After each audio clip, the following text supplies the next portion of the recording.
Well, that was dull as ditchwater, wasn't it? We've beaten Lask at Old Trafford, only just mind, by 2-1 at Old Trafford.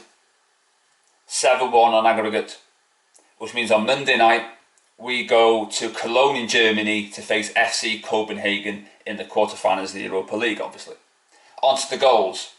The first one, the Lask player, it was covered in quality, it was bang on the money, and it was bended to sheer perfection. Great goal, the best goal you'll see in 2020, which only just eclipses the goal that McTominay got against Man City at the back end of lockdown, or before lockdown, as it was.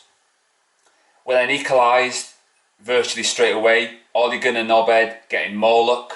It was like at the beginning of 2020, where all the goals that we got led to a mistake from the opposition, and that was a carbon copy, and it bared fruit again. Lingard with virtually a tap-in. He's now scored in 2 different competitions now, in the space of a couple of weeks, against Leicester City in the Premier League, and now the Europa League against Lask. Then Martial came on and rounded off the scoring.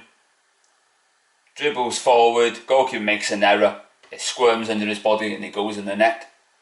For me, it was the height of stupidity and absolutely embarrassing that we had to resort to bring on Martial and Pogba in a tie that was already won. It was completely needless from Ole Gunnar Nobed. We're lucky that it didn't result in what happened with Rashford in the FA Cup, where he was brought on needlessly against Wolves and he was out for months on end.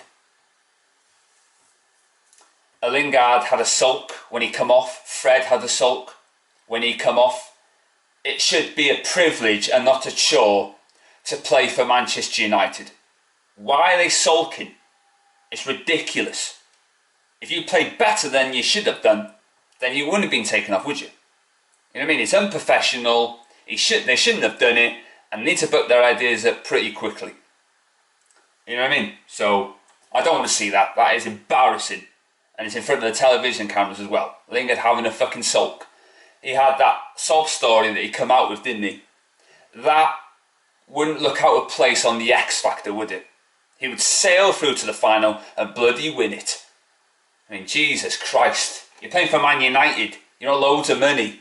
Get a grip and start earning your corn. Ridiculous. Ollie put some of the young players on the pitch. He did it for putting the young players on the pitch's sake. Like Mourinho did against Crystal Palace. You know. It was a token gesture. You know.